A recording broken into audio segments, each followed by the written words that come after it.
Hi, hello. Welcome to our episode number 8 of In Our Community. This time we are here with Annel Carballo. Hi, Annel. How you Hello. doing? I'm pretty And good. Yourself? fine, thank you. And we have our junior journalist, Lorraine. Say hi, girl. Hello.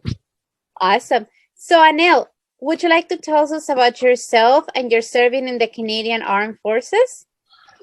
Sure. Like you said, my name's Annel Carballo. I was born in Trinidad.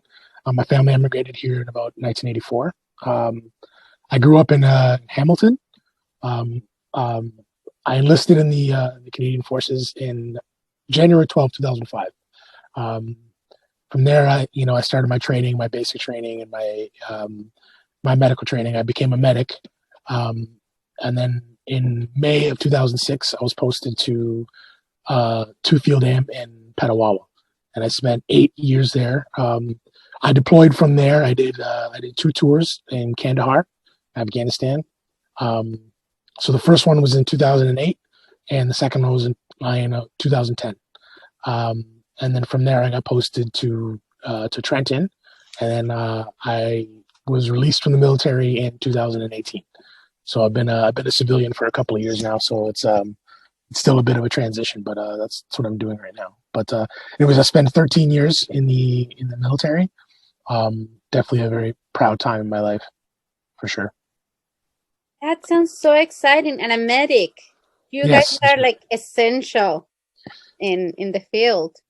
it's it's kind of a weird like trade because you have to learn all the combat skills, but also have the medical training too because you're the specialist, right? So it's kind of weird that way versus other trades just sort of focus on one thing. You have to learn everything, like all those things. So because you have to deploy with these guys, or you're walking side by side with them, so you got to know all the skills too. Yeah, and it's not like you can wait until the operating room. You're right there and run Yeah, and it gets done. exactly. That's amazing. So we wanted to ask, have you been overseas during Christmas time, during the holidays? Yes, my first tour, I was deployed over Christmas, so that tour started in September and it ended in April or May. Yeah, I got home in May. So yeah, I was deployed over Christmas. That was definitely a different feel. Like I'd never been sort of away for Christmas, right? Even though I was on basic or whatever it is, or on training, we usually shut down for Christmas. Then you go home to your respective families. But when you're on deployment, you can't just come home, right? So that was definitely a different feeling. Yeah, that must have been so hard to be far away in that season when everybody gets together. Did your children miss you when you were deployed? Well, when I deployed the first time, I wasn't married. I didn't have any kids, so maybe my nieces and nephews missed me, and I know my Your family mom? missed me. Like my mom missed me for sure. But it was good in the sense that but while we were over there, like we did like a Christmas dinner, we did or as best we could. Um, so the cooks had turkeys and stuff brought in, and so they made like a big Christmas dinner in the mess tent, and we had little celebrations, and also with technology and everything like that. It's not like before where you had to write a letter and then hope that it got sent home. You could talk on the phone, like we had a satellite phone.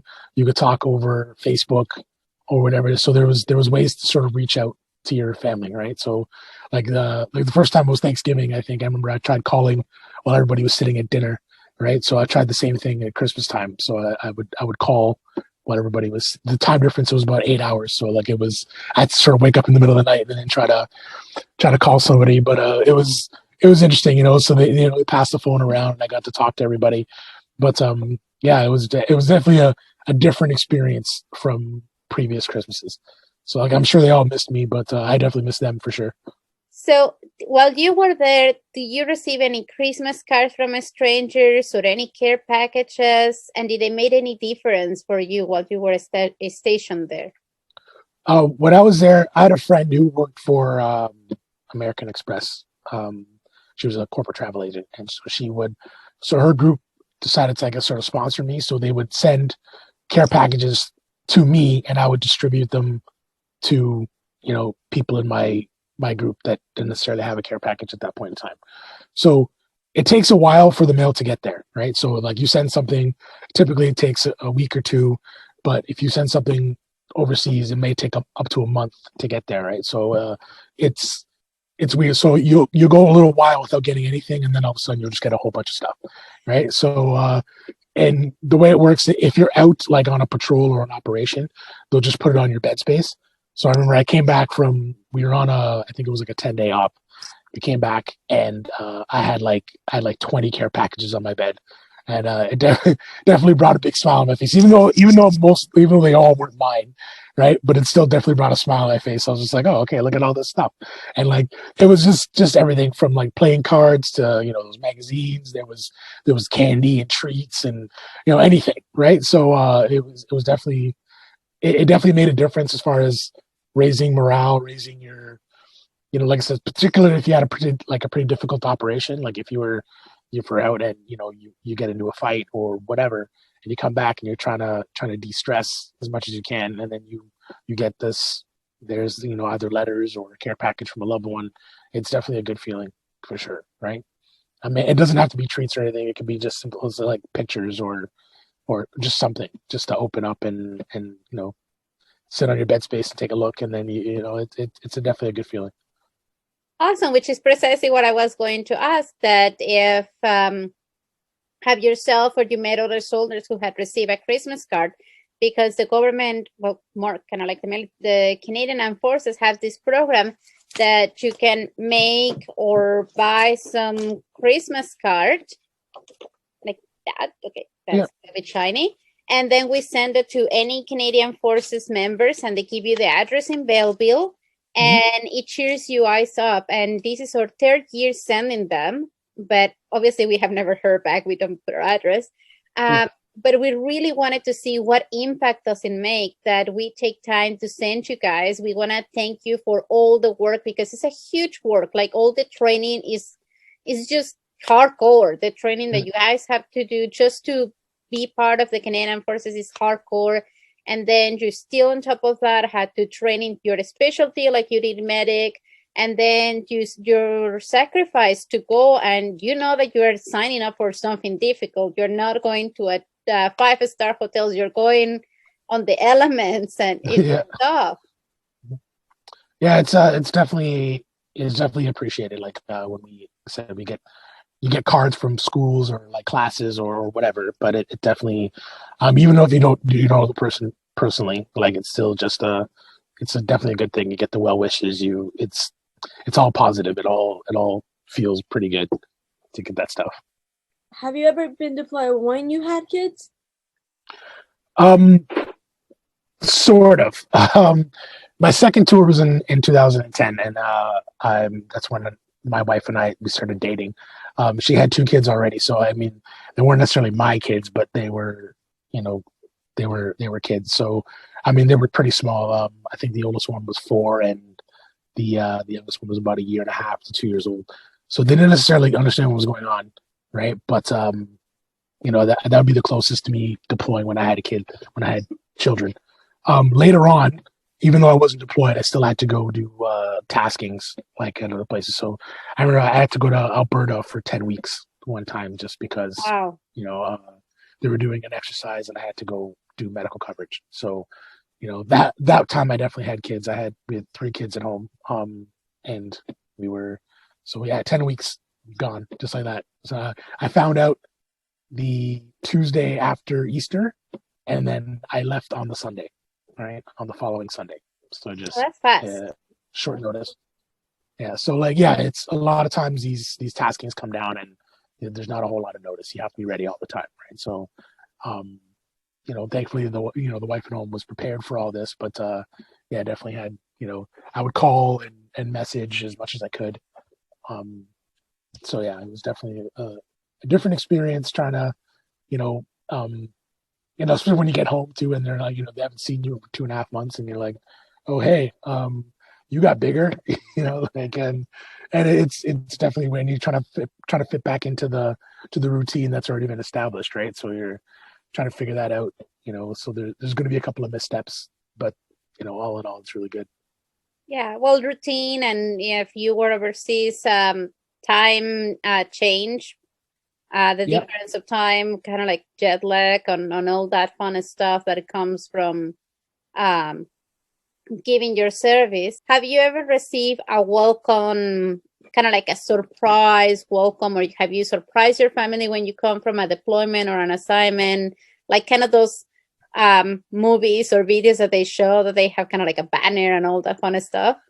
I kind of like when it comes to deployments, like we do what's called decompression, right? I know the Canadian military does. I'm not sure if anybody else does it, but so you fly from Kandahar to Dubai, right? And you get rid of all your essential kits, so your weapons and whatnot. You drop it off there, and then you fly from Dubai to Cyprus, and you stay at a resort for like 3 days, and you do in the morning you do what's called like you do like sort of counseling sessions, and you talk about the different assets there are for PTSD and operational stress and those types of things, right? And then in the afternoon you do what's called like decompression activities. So you go get a massage, you go to the beach, you go hang out, right? Just so that you're not going straight from combat zone to home, right? So there's a bit of a buffer period there. So and then when you get home, your family is well aware of when you're getting in, right? And so some people got, they got the banners and all that. My family was, I mean, Petawawa was like a 6 hour drive away. So Well, they came up the next day, which was pretty good. Like I got home for my first tour, I got home like on a Thursday night. And so like a late Thursday night. So I was still on Afghan time. So I was still wide awake. So, I cleaned my house. I, did a whole bunch of stuff, and then got out the next afternoon. So the Friday afternoon, they showed up, and so that was definitely, it was kind of a surprise. I didn't know everybody was going to come. I thought it was just going to be like my mom and my brother, but yeah, everybody showed up, and we hung out, and yeah, they made dinner and that kind of thing. So there wasn't like a banner per se, but it was still a pretty good surprise, right? But people, when we got off the bus on the base, like right from the plane, there was definitely the big welcome wagon. The families were there. A lot of kids running into dad's arms and things like that. It was definitely a fun sort of experience. yeah, that will definitely boost the morale to feel welcome home, Yeah. right?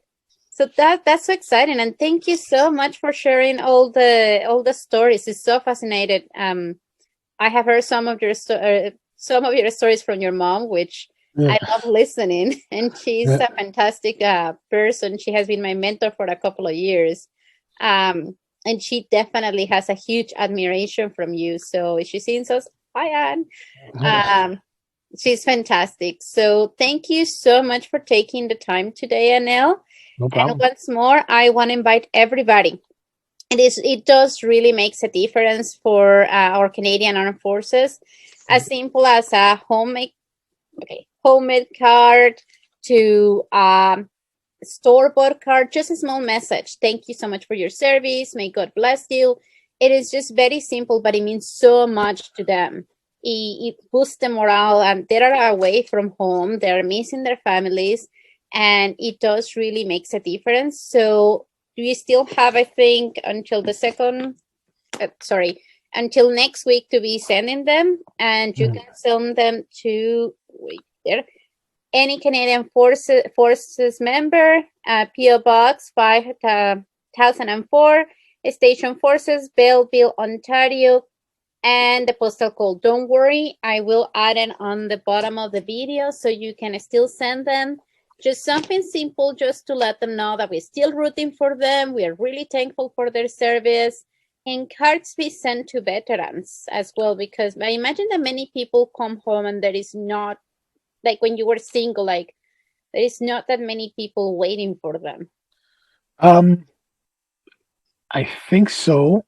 You may have to talk to the VA, like the Veterans Affairs Canada, about that, because they would know how to reach out to them. I'm not sure if they have a sort of like a program in place to reach out to veterans during the holidays, right? But I mean, there's usually things like the Legion or or whatnot, That's or right. maybe even talk to the Legion as well, right? If they have some sort of program for just sort of like any veteran to get a card or something. I'm not sure.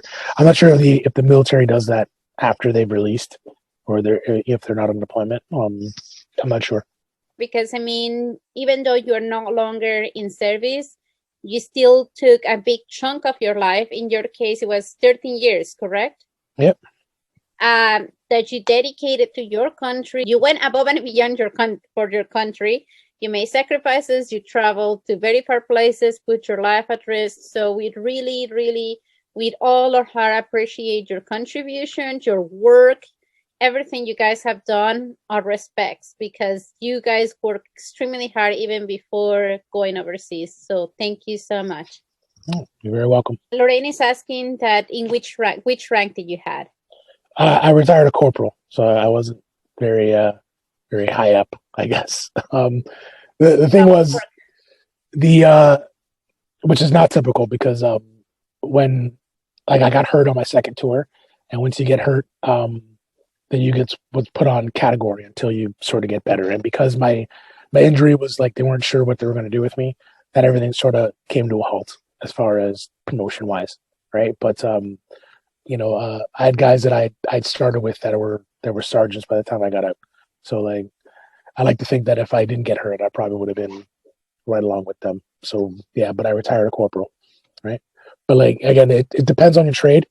As a medic, if you're the only medic in a platoon, you're the one medic in the platoon. Even though you're a corporal, you still have to. When it comes to medical stuff, you're the subject matter expert, so you got to talk to the command group. So you're in charge of the patient. Period. Right. So all medical stuff goes through you.